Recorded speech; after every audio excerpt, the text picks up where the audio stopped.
CVS calling it quits on cigarettes. The drugstore chain announcing it will end sales of tobacco products by October 1st, becoming the first chain to do so. But shareholders not pleased, sending the stock down about 1% today.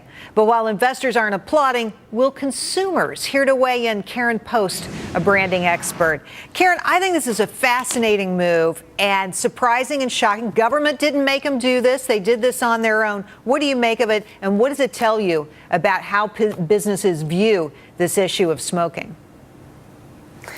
I think what they did was a brilliant branding move. Not only were they the first one to take this courageous act, potentially lose $2 billion in sales, but they had the vision to know that if they're going to build a brand around wellness and health, they've got to walk the talk. And you know, once those tobacco products are moved out, there is new shelf space for anti-wrinkle cream and things that make you feel good. Well, I guess you're right about that. You know, people made a lot about the $2 billion in sales that they would be losing immediately from cigarettes, but the reality is that's less than 2% of revenues. So this is not a big piece of the pie, and in fact, it's a declining piece of the pie. So they're looking forward clearly, but don't all companies change their mix of products all the time? They do. Consumers change, and companies that are successful stay relevant. And by not seeing this trend, I mean, smoking has decreased almost 50% in the last few years, and it's going to continue to decrease. And this is an opportunity to strengthen their position and to really stand out from their competitors. Well, you point out something very interesting there. Now they are on the offensive, right? They're the biggest player in their category in the country. And now they're on the offensive saying, you know, look, we were the first to do it. Does anybody else want to do the same thing? And putting pressure on their rivals. I think that's a great position to be in.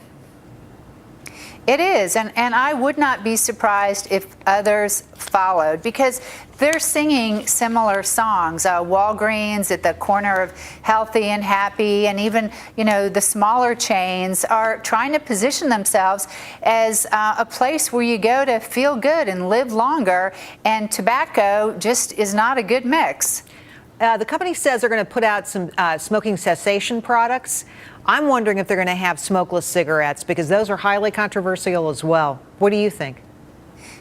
You know, I think it remains to be seen. I know they're popular. They're also controversial. I really don't know that I've got the answer for that. You know, it's funny. I am a reformed smoker, former pack-and-a-half smoker, and I got to say more power to them, because it's not looking forward to be selling cigarettes. What do you say? No, it's not. I mean, where the action is healthy and happy and wellness. And there are so many new products that you and I don't even know about yet that are right around the corner that are going to be filling those shelves, and they're going to be in a great position.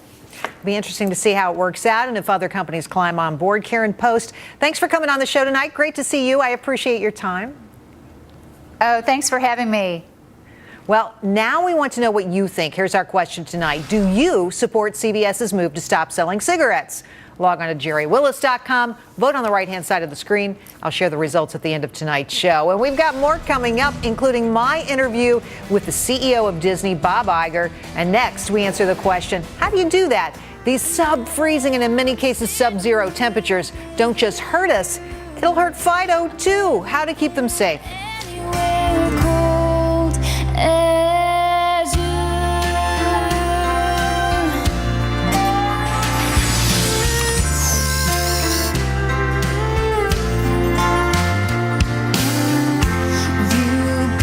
The Fox IntelliTicker is brought to you by Sector Spider ETFs. Visit them on the web at sectorspdrs.com or call 866-SECTOR-ETF.